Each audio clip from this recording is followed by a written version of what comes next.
劇場内での映画の撮影・録音は犯罪です。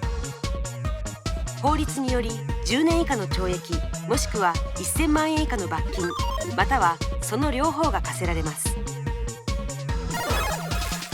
不審な行為を見かけたら劇場スタッフまでお知らせください。ノーモア映画泥棒。また市販の音楽や映像が違法にアップロードされたものと知りながらダウンロードするのも犯罪です。